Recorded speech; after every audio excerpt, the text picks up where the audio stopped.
Bonjour à tous. Le passage aujourd'hui provient de Matthieu 5 et le verset 16 qui dit « Que votre lumière brille parmi les hommes afin qu'ils voient vos bonnes œuvres et qu'ils glorifient votre Père dans les cieux. » J'ai intitulé ce message aujourd'hui « La démonstration de la foi ». J'aimerais vous donner une illustration et vous partager un témoignage.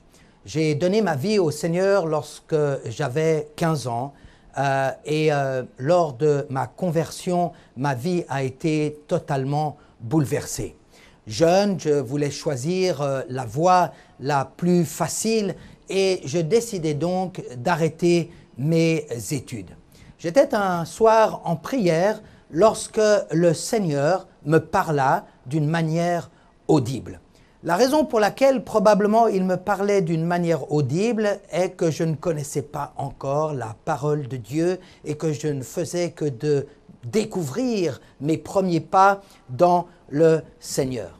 Et le Seigneur m'a dit audiblement, explicitement de rester et de continuer mes études et de rester au collège dans lequel j'étais. Je lui demandais des raisons. Et il m'a donné 2 raisons. Il m'a dit « Montre ta foi et parle de moi ». Le Seigneur me disait de rester à l'école et de continuer mes études, de montrer ma foi et de parler de lui. Comme si cela n'était pas suffisant, je lui disais « Donne-moi une 3e raison ». Ce à quoi il m'a répondu « Lorsque c'est ma volonté, cela réussit toujours ». J'aimerais partager ces 3 choses dans le contexte de la démonstration de la foi. Premièrement, montrer sa foi. Dans Matthieu 5, qui reprend 6 et 7 d'ailleurs, qui reprend le sermon, probablement le plus beau sermon qui n'ait jamais été partagé par le Seigneur, on l'appelle aussi le sermon sur le mont. Jésus parle à ses disciples. Il ne parle pas à la foule, il parle à ceux qui le suivent.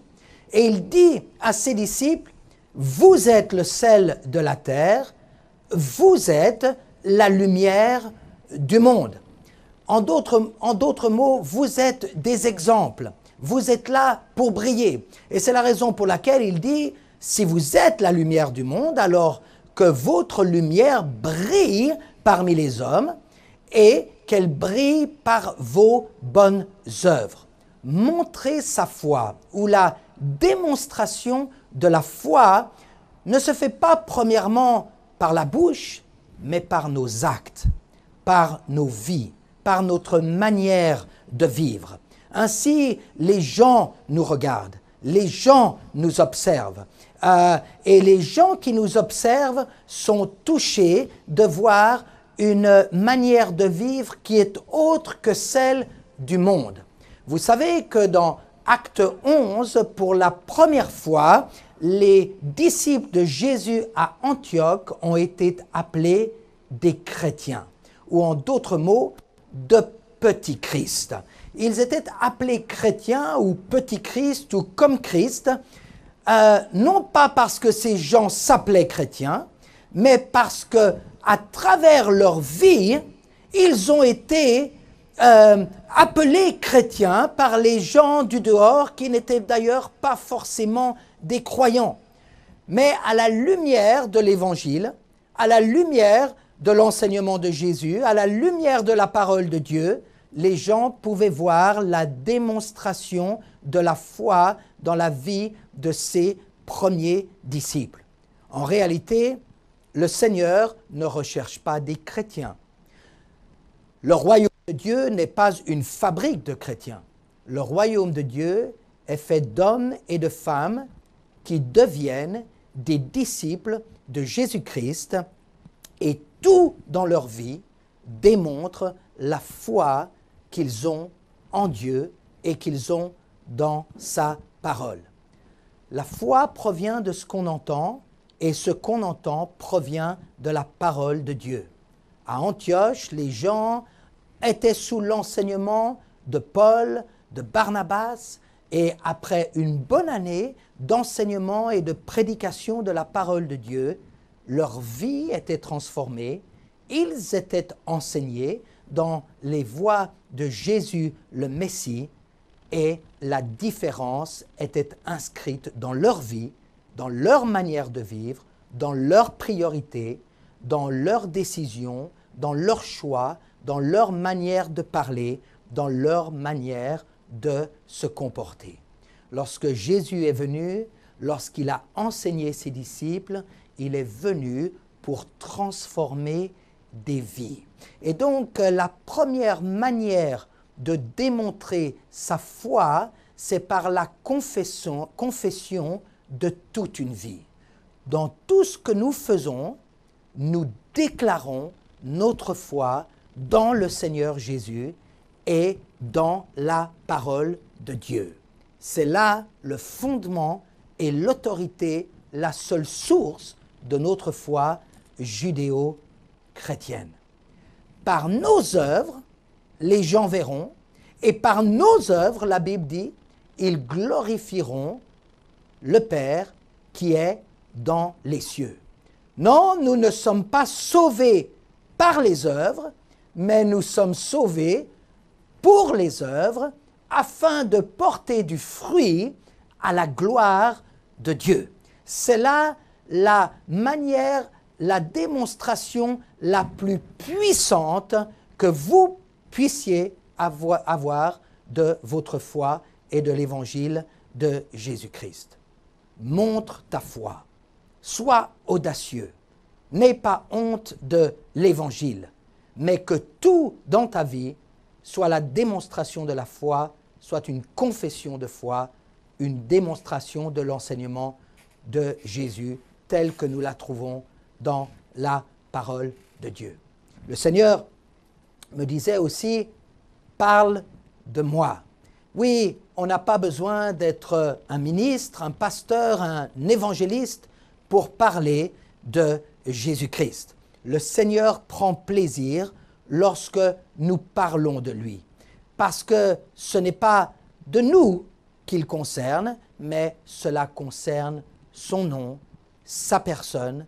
Ce que les gens ont besoin de connaître, c'est lui. Connaître Dieu, la Bible nous dit, c'est la vie éternelle. Et comment connaîtront-ils ce qu'ils n'entendent pas? Comment entendront-ils si personne leur parle? Et comment leur parleront-ils s'ils ne sont pas envoyés? Rappelez-vous ce que Jésus-Christ a dit à ses disciples dans ses dernières paroles avant qu'il soit enlevé dans les cieux et s'asseoir à la droite du Père. Il dit à ses disciples, allez et prêchez l'Évangile parmi toutes les nations en faisant des disciples, les baptisant au nom du Père, du Fils et du Saint-Esprit et en les observant à faire tout ce que je vous ai instruit. Et voilà, je suis avec vous jusqu'à la fin du monde. Cette mission fait partie des dernières paroles de Jésus, des dernières volontés de Jésus. Oui, le Seigneur nous a appelés à aller. Il nous a appelés à sortir. Il a dit ça à des disciples qui sont des hommes et des femmes ordinaires qui se sont mis à suivre un Messie extraordinaire et qu'ils sont entrés au service d'un Dieu extraordinaire. La mission commence sur notre pas de porte. La mission commence dès que nous sortons de notre maison. Oui, il y a des missionnaires qui vont de l'autre côté du monde, qui voyagent sur tous les continents, mais il y a aussi des missionnaires qui sont là pour parler de Jésus à ceux qui sont juste à côté d'eux. Le monde de la mission commence sur le pas de notre porte. Vous aussi, vous êtes appelés à parler de lui, parler de sa personne, parler de qui il est, parler de ce qu'il a dit, parler de ce qu'il a fait, parler de ce qu'il dit et de ce qu'il fait encore aujourd'hui. Jésus est le même hier, aujourd'hui et éternellement. La Bible nous dit que Jésus s'est présenté comme étant le chemin, la vérité et la vie. Récemment, un homme que j'ai invité à déjeuner m'a dit, lorsqu'il était jeune, il a réalisé que la vérité se trouvait dans ce qui ne change pas. Eh bien, Jésus est le même. Il n'y a en lui pas une variation, l'ombre d'un changement. Le Jésus qui nous est présenté dans la Bible est le même Jésus aujourd'hui. Nous pouvons en parler avec assurance. Il est celui qui nous aime, il est celui qui nous sauve, il est celui qui pardonne, il est celui qui guérit, il est celui qui entend les prières, il est celui qui répond aux prières. Nous pouvons avec assurance parler de ce Jésus. Et dans le livre des Actes des Apôtres, ces mêmes disciples qui ont été appelés chrétiens étaient aussi des hommes et des femmes qui priaient pour avoir cette assurance d'annoncer l'Évangile et d'annoncer le nom de Jésus. L'apôtre Paul dit « Priez pour moi afin que je puisse parler avec assurance de ce Jésus. » D'ailleurs, il dit « Je ne me lasserai pas de prêcher Christ, Christ crucifié, mais aussi Christ ressuscité. » Oui, nous sommes appelés à parler de Jésus dans notre vie. Montrer sa foi, parler de lui. Et lorsque c'est sa volonté, ça réussit toujours. Lorsque notre vie est alignée à la volonté de Dieu, alors la réussite est un fruit naturel qui sera développé dans notre vie. Trop souvent, nous prenons des raccourcis.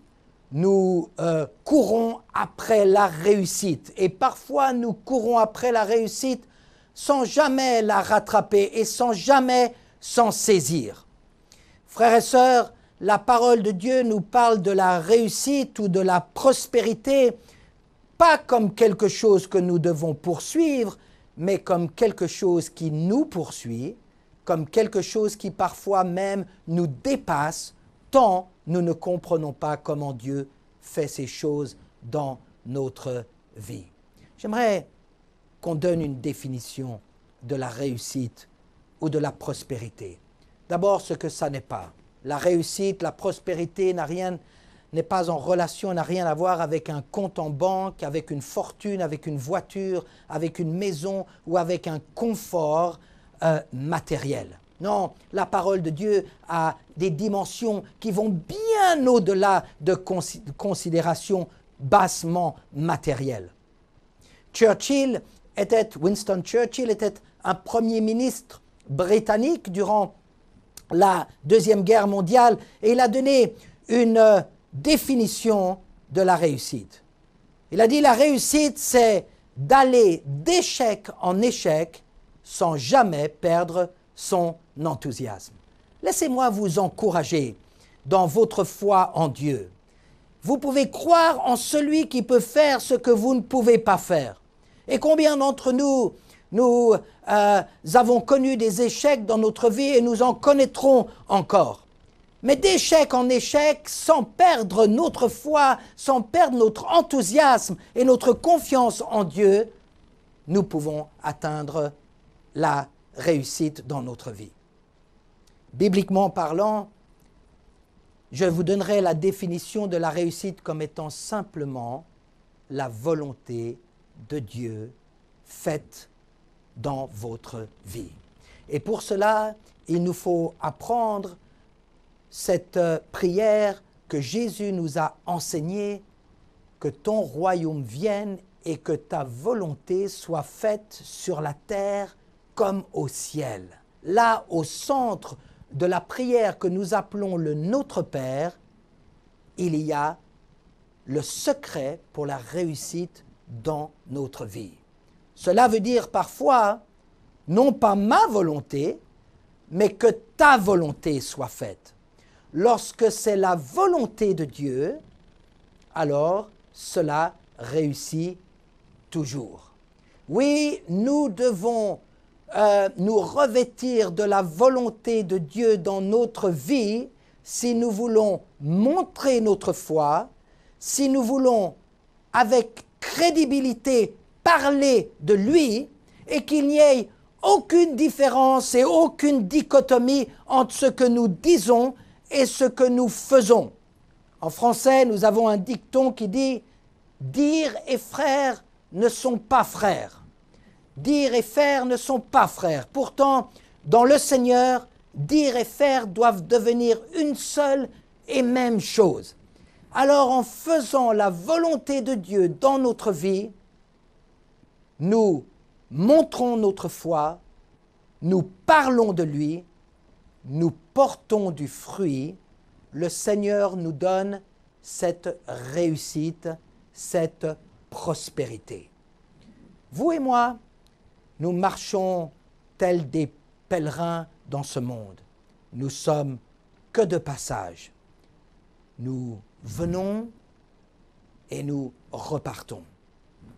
Dans ce pèlerinage, la prospérité, c'est une bonne arrivée. J'aime lorsque nous arrivons en Afrique et que les gens à l'aéroport vous disent « bonne arrivée ». Oui, j'attends le jour où le Seigneur vous dira, me dira, bonne arrivée. Bien bon et fidèle serviteur, tu as été fidèle dans peu de choses, tu seras fidèle dans de grandes choses. Je vous exhorte et je vous encourage aujourd'hui. N'ayez pas peur de montrer votre foi par vos œuvres, de parler de lui par vos paroles, et sachez une chose, lorsque c'est la volonté de Dieu, cela réussit toujours. Prions ensemble. Seigneur Jésus, comme les apôtres et les disciples, comme les premiers chrétiens te l'ont prié dans le livre des Actes des Apôtres, donne-nous la grâce de faire une bonne confession de foi et de parler de toi avec assurance au monde qui est autour de nous.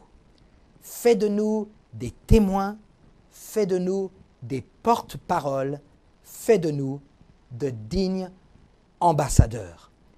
Comme ils étaient le sel et la lumière à leur époque, nous reconnaissons aujourd'hui être le sel de la terre et la lumière du monde. Seigneur, utilise-nous pour que nous illuminions le monde qui est autour de nous. C'est au nom de Jésus que nous le prions. Amen.